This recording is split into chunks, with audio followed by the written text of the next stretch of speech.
Hi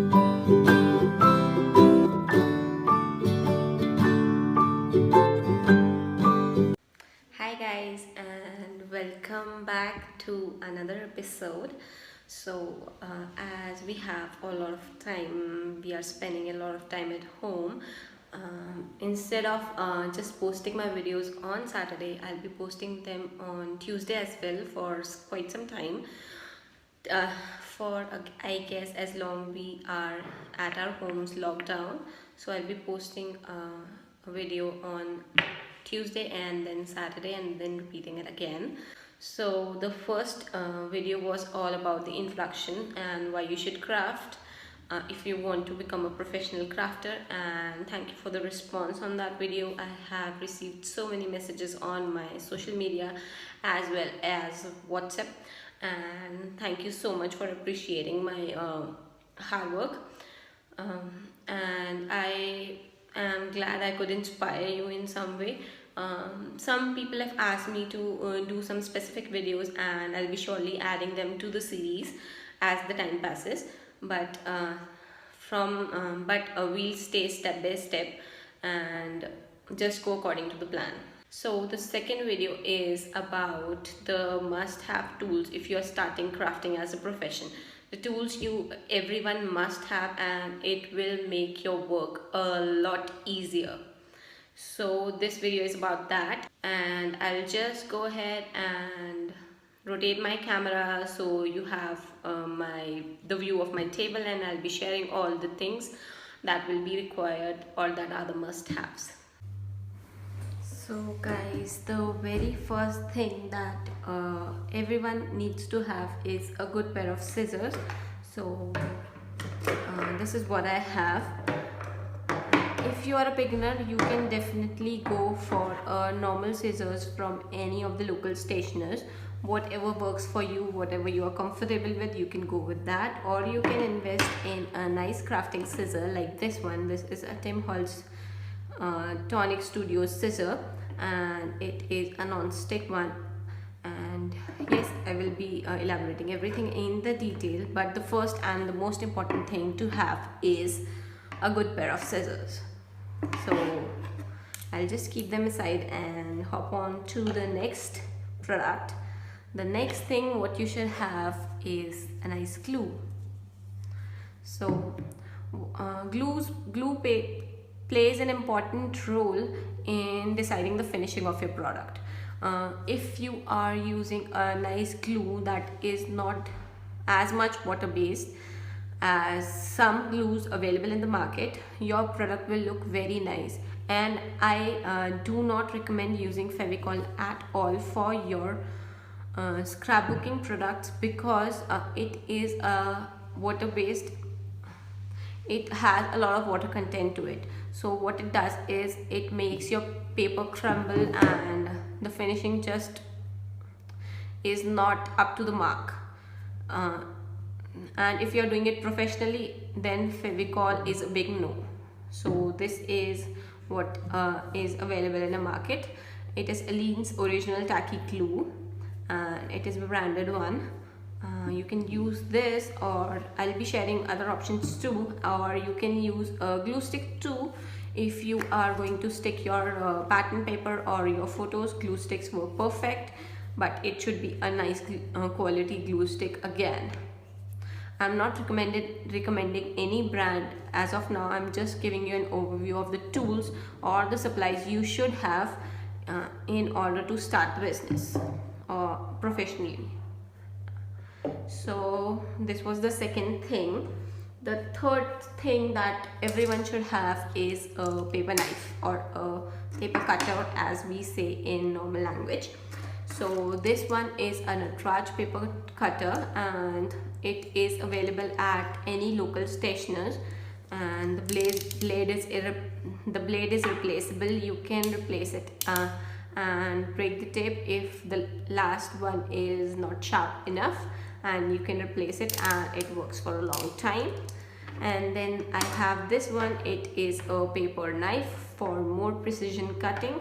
Like if you are into paper cutting techniques and things like that, this is the thing you need. and if you normally want to cut a square or something like that, it will work fine for that too. So this was the third one, which is a paper knife. Hopping on to the fourth one, we have a life-changing tool, I should say, and the next two are both the same in terms of making your life easier. So the fourth one is a paper trimmer, and let me just take mine out. So I will be sharing which paper trimmer I use the most, and this is the one which I use the most. It is a Tonic Studios paper gluten trimmer, and it is a 12 by 12 inch trimmer. We have a marking over here as well as here and on the bottom, so you can cut your paper to the required size. For instance, what I have over here is this piece of cardstock, and I want to cut it down to 2 by 3 inches. What I will do is I'll just open it up. I'll look at the 2-inch mark and then cut it down. I'll rotate it and put it at 3-inch mark, align the edge to the 3-inch mark over here, and then cut it down. So you get a nice 2 by 3 inch piece. And every tool available is mostly the measurements are all in inches, so inches is the standard for crafting, I guess I should say that. And the scoreboard or the paper trimmer or any of your ruler, and even the papers come as inches, are sold as inches, like 12 by 12, 12 by 25 and things like that. So I guess if you are using centimeters as your standard measuring unit, you should switch on to inches if you want to be quick, and most of the tutorials also are done in inches, so it will help you a lot if you switch on from centimeters to inches. So this was the fourth tool. We'll keep it aside and take off the fifth product. So the fifth one is a scoreboard, and what does this tool helps with? It helps you make lines for folding.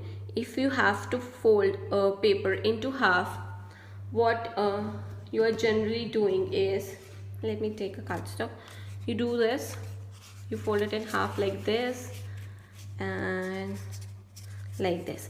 But what happens is we get some extra creases on this, and this gives a very untidy look, and a scoreboard helps to solve this problem.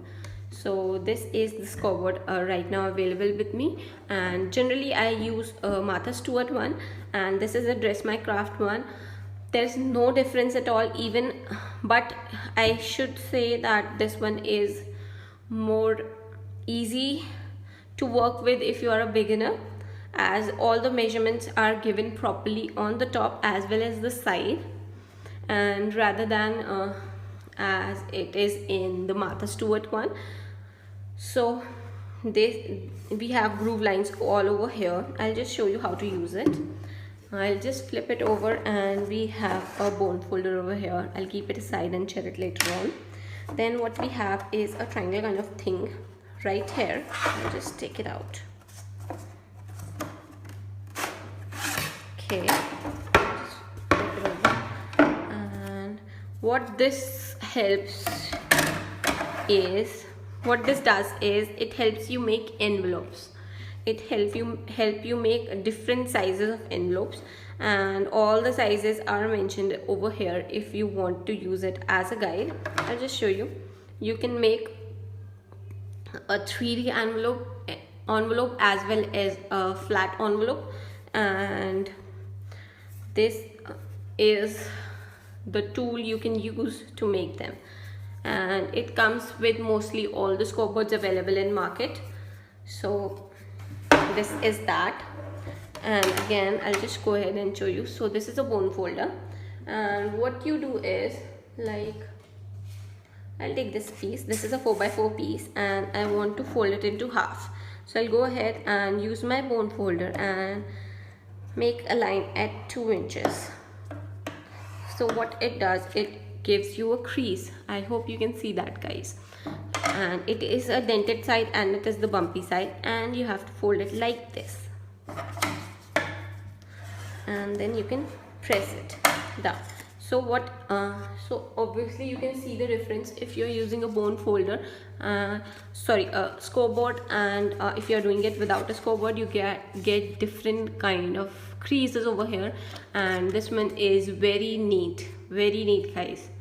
So, and plus it also helps to avoid cracks on the paper.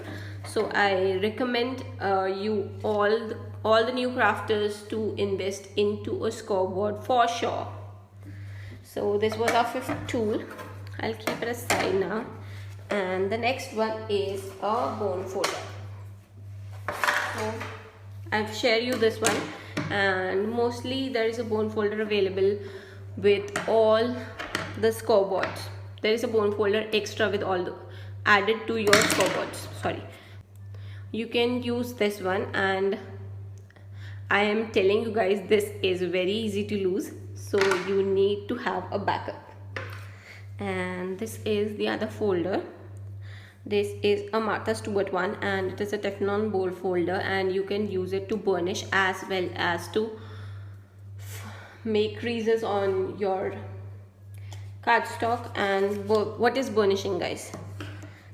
The pressing down on the crease line is called burnishing, and it helps a lot, and you'll be hearing this term from me in future again and again. So it helps in burnishing as well as in making your fold lines. I have one more, but details will be there in another video, so I'll keep this aside. And this was the next one. After that, what we should have, or what one should have, is, I missed out that, again, it is an essential, so it should be in the top 4, but this is what the next one is, a nice ruler. And I use a metal one. I have a tonic one as well. I'll be sharing the pros of that in another video. And this is what I use. So tool number 7, I guess. And then we have the next thing is tacky tape. Most of you might know what tacky tape is. It is a double-sided tape.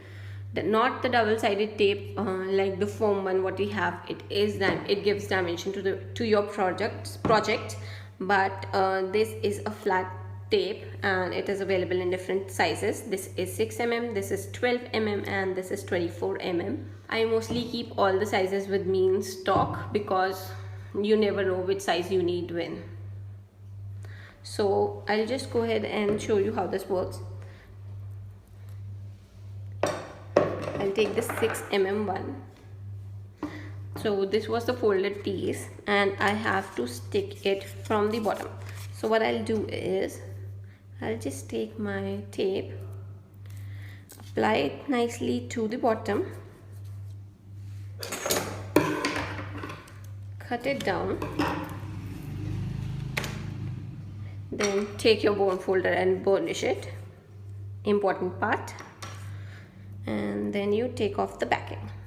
So the backing comes off very nicely if you are using a good quality of tacky tape, and if it is not, then it will take quite some time to take.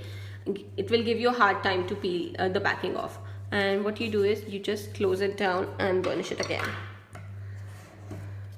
So the tacky tape sticks your base, and there is no dimension. It just works like a glue. So again, a must have if you are doing this professionally. Then what we have is a glue gun. A glue gun helps you stick all your embellishments to your projects, flowers, leaves, and whatnot. You can use this glue gun. There's a you feed a glue stick right from here, and this melts the glue stick and you can use it to stick all your embellishments. And this is not much reliable as compared to other things available, but it is very handy, and in some places it is not reliable, I should say that, but again a must have for all the crafters. So this was the 9th one, and coming to the 10th is a crafting mat, or a cutting mat I should say. Let me grab my crafting mat. So this is my crafting mat, and you can see some glare into it because it is a glass cutting mat, and it is available again in different qualities and different brands, and you can use any of them. At my studio I use a self-healing one, but I'm making these videos at my home, so I generally use a glass mat at home, and this is it. Again, the grid lines are in inches, so if you're using centimeters as your standard unit for crafting, please switch it on and switch it to inches rather than centimeters, and it will help you a lot. Then over here we have a white grid sort of thing, and it is used for making palettes and mixing colors and all that stuff, and you can easily clean it off using a wet wipe or something like that. So this was the 10th and the important must have for all the beginners or all the people who are crafting and have not yet invested into a crafting tool. So I guess you enjoyed this video, and I will be elaborating each and every product in detail in upcoming videos. So again, I'm saying that make sure you have subscribed to my channel so you do not miss any update, and the next video will be posted on the upcoming Saturday, and it will be about cardstock and chipboards. Variety of cardstocks available, variety of chipboards available, how to use them, and other things related to that. So stay tuned, and I will see you soon guys on Saturday. Till then, if you like the video, just leave some love in the comments below, and take care and have a great time. I'll see you soon guys. Bye.